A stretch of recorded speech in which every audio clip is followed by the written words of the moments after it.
এমন একটি দ্বীপ রয়েছে জাপানের যেখানে শুধুমাত্র সাপেদের রাজত্ব চলে। এই সাপগুলো শুধু কেবল বিষাক্ত ছিল না, বরং এরা এতটাই ভয়ানক যে গোটা দ্বীপের অন্যান্য প্রাণীদের মধ্যে আতঙ্ক ছড়িয়ে রেখেছিল। এই সাপের কামড়ে প্রতি মাসে কয়েকশো মানুষের প্রাণ যেত। আজকে যে ভিডিওটি আপনারা দেখতে চলেছেন সে ভিডিওটি সত্যি জাপানের অসীম দ্বীপে ঘটেছিল। আর এখানে জাপানের সরকারের কাছে এর কোনো সমাধান ছিল না। কিন্তু হঠাৎ একদিন জাপানের সরকার এমন এক সিদ্ধান্ত নেয়, তা কেবল ওই দ্বীপের অধিবাসী নয়, বরং সম্পূর্ণ জাপানিরা হতবাক হয়ে পড়ে। এই সাপেদের বংশকে ধ্বংস করার জন্য তারা বিভিন্ন দেশ থেকে কিছু বিজি নিয়ে এসে এই দ্বীপে ছেড়ে দেয়। বিজি এমন এক প্রাণী যারা সাপেদের তাড়া করার জন্য আর মারার জন্য বিখ্যাত। এরা সাপ হত্যা করাকে এক ধরনের খেলা মনে করে। জাপানি বিজ্ঞানীদের কাছে এটাই একমাত্র সমাধান বলে মনে করেছিলেন। কিন্তু তখন কেউ ভাবেনি এমন অদ্ভুত সিদ্ধান্ত কতটা ভয়ানক পরিণাম হতে পারে। এটা এমন এক সিদ্ধান্ত ছিল যা প্রকৃতির নিয়মকে ভঙ্গ করে। কিন্তু প্রকৃতির সঙ্গে খেলার পরিণাম যে কতটা ভয়ানক হতে পারে তা জাপানের সরকার 25 বছর পর হাড়ে হাড়ে টের পায়। 1960 সালের দিকে জাপানের ওশিন আইল্যান্ডে বসবাসকারী জনগণ এক ভয়ানক সাপের আক্রমণের সম্মুখীন হতে থাকে, যার নাম হাবু সাপ। পুরো অসীম দ্বীপ জুড়ে এই সাপ সবলের তাণ্ডব চালিয়ে বেড়াতে শুরু করে, কারণ এরা পুরো দ্বীপে ছড়িয়ে পড়েছে। প্রতি মাসে প্রায় 100 জনের বেশি ব্যক্তি এই সাপের কামড়ের শিকার হতো। এই হাবু সাপ অন্যান্য বিষধর সাপের থেকে অনেক বেশি বিষাক্ত। এরা কামড় খাওয়ার ব্যক্তির উচ্চ রক্তচাপ আর বমি হতে থাকে, আর সঠিক সময় চিকিৎসা না দিলে ব্যক্তির মৃত্যু নিশ্চিত। বেশিরভাগ এই সাপগুলো চাষযোগ্য জমি আর পশুপালন এরিয়াতে বাস করত, আর এই কারণে মাঝে মধ্যে চাষিদের পা এই সাপের গায়ে ভুল করে পড়ে যেত। কিন্তু সমস্যা হলো সেই সময় এই সাপের বিষের জন্য কোনো প্রতিষেধক ছিল না। যদিও জাপানি বিজ্ঞানীরা এই সাপের বিষের জন্য অ্যান্টিভেনাম বানানোর অনেক প্রচেষ্টা চালায়, ফাইনালি তারা একটি প্রতিষেধক আবিষ্কার করে ফেলে। কিন্তু তারপর একটি বড় সমস্যা হলো এই মেডিসিনকে স্টোর করে রাখার জন্য প্রয়োজন হতো হাইটেক মেডিকেল সেন্টার, যেখানে রেফ্রিজারেটরের জন্য বিদ্যুতের প্রয়োজন রয়েছে। কিন্তু 1975 সালের দিকে জাপানের গ্রাম এলাকাগুলোতে এ ধরনের বিশেষ কোনো বিদ্যুতের সুবিধা ছিল না। এই সাপের কাটা ব্যক্তিকে মেডিকেল সেন্টারে নিয়ে যাওয়ার পূর্বে রাস্তাতেই মারা যেত। এই সাপের ভয়ে পরিস্থিতি এতটাই ভয়ানক হয়ে ওঠেছে, হাবু সাপের কামড়ের ভয়ে চাষিরা নিজের জমি জমা ছেড়ে শহরের দিকে কাজের সন্ধানে বেরিয়ে পড়ে। এ দ্বীপে ধীরে ধীরে মানুষ শূন্য হতে শুরু করে। জাপানের সরকার এক মহা সমস্যা পড়ে যায়। তারপরে জাপানের সরকার একটি মেডিকেল বোর্ড ইমার্জেন্সি ভাবে ডাকে, ঠিক করে এই সাপের অত্যাচার থেকে দ্বীপটিকে কিভাবে রক্ষা করা যায়। এ সময় জাপানের এক সাপ বিজ্ঞানী একটি আজব তত্ত্ব নিয়ে আসেন। তিনি বলেন এমন এক প্রাণীকে এই দ্বীপে ছাড়া যায় যারা সাপেদেরকে খেয়ে শেষ করে ফেলবে, আর তাদের বিষের দ্বারায় ক্ষতিগ্রস্ত হবে না এই প্রাণীরা। জাপানের সরকারের কাছে এই আইডিয়াটি খুবই পছন্দ হয়, আর জাপানি বিজ্ঞানীরা অনেকগুলো প্রাণীর উপরে রিসার্চ শুরু করে ফাইনালি সিদ্ধান্ত নেয় এই হাবু সাপকে দমন করার জন্য একমাত্র প্রাণী হলো বিজি। এই বিজিকে এই দ্বীপে ছাড়া হবে। সাপ আর বিজি এরা একে অপরের চিরশত্রু। এদের একবার লড়াই শুরু হলে মৃত্যু না হওয়া পর্যন্ত লড়াই চলতে থাকে, আর এই লড়াই সবসময় জয়ী প্রাণীটি হলো বিজি। তাছাড়া বিজিরা বিষাক্ত কোবরাদের শিকার করার জন্য সুপরিচিত। এই হাবু সাপেরা কোবরাদের এই বংশধর। তাছাড়া বিজিদের দেহে একটি ন্যাচারাল ডিফেন্স সিস্টেম রয়েছে যা সাপেদের বিষ থেকে প্রতিরোধক তৈরি করে। এই হাবু সাপ যদি বিজিদের কামড়ে দেয় তারপরও এদের কোনো ক্ষতি হবে না, উল্টে হাবু সাপকে কেটে ছিন্ন ভিন্ন করা পর্যন্ত এরা থামবে না। তাছাড়া বিজিদের একটি বিশেষ গুণ হলো এরা সাপকে কেবল তাদের পেট ভরানোর জন্যই শিকার করে না, বরং এরা সাপকে হত্যা করে আনন্দ পায়। মানে এদের খিদে না থাকলেও যদি কোনো সাপ দেখতে পায় তাহলে সেই বিজি সাপকে জীবিত ছাড়ে না।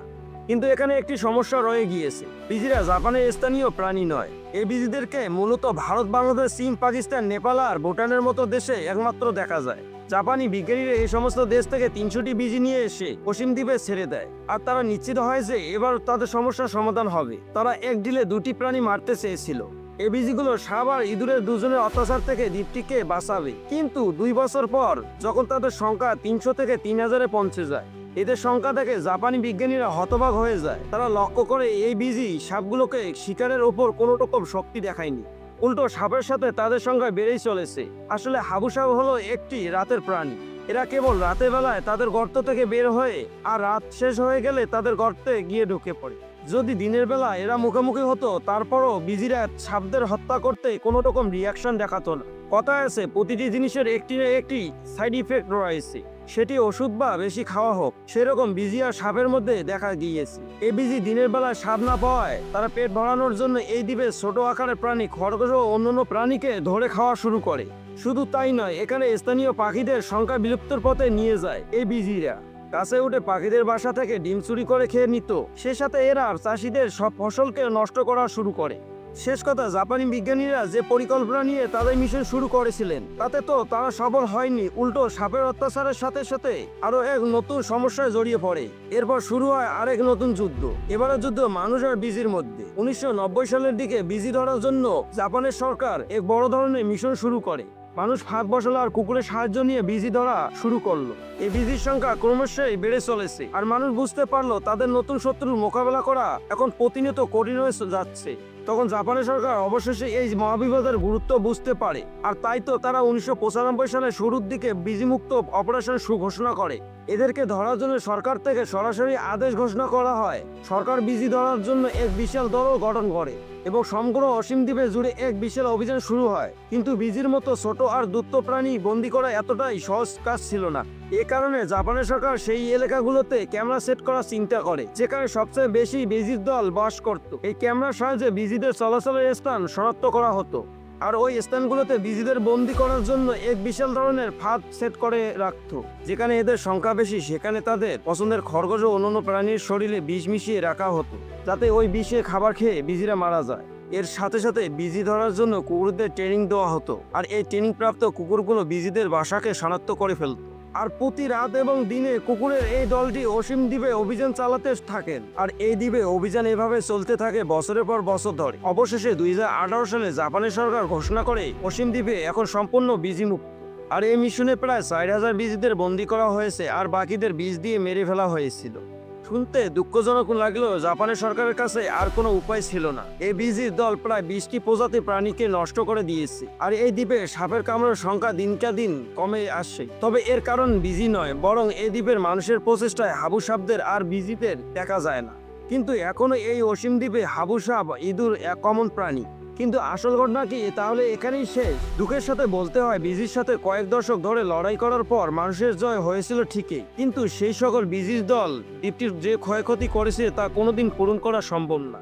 এই ঘটনা থেকে একটি শিক্ষাই পাওয়া যায়, মানুষ যত বড় বুদ্ধিমান প্রাণী হোক না কেন, প্রকৃতির বিরুদ্ধে গিয়ে কখনোই তার নিজের শর্তকে পূরণ করতে পারবে না। আমাদের মনে রাখতে হবে, প্রকৃতি ভারসাম্য রক্ষা করা আমাদের দায়িত্ব এবং কর্তব্য। আর এটাকে নষ্ট করার অর্থ হলো ভবিষ্যৎ নিজেদের বিপদ নিজেরাই ডেকে আনা। আর 2020 সালের পর থেকে এখানে অ্যান্টিভেনাম অ্যাভেলেবেল পাওয়া যায় এই অসীম দ্বীপে। আপনারা এতক্ষণ হাতে যে ভিডিওটি দেখলেন, সে ভিডিওটি কোনো মন করা এবং কাল্পনিক গল্প নয়। এই ঘটনাটি সত্যি জাপানের অসীম দ্বীপে ঘটেছিল। জাপানের এই ঘটনাটি আপনাকে কেমন লেগেছে তা কমেন্ট বক্সে আমাদেরকে জানাতে পারে। এরকম সত্য ও সঠিক ভিডিও পেতে আমাদের এই ছোট চ্যানেলটি সাবস্ক্রাইব করে পাশে থাকবে। দেখা হবে অন্য আরেকটি অজানা রহস্য ভিডিওতে।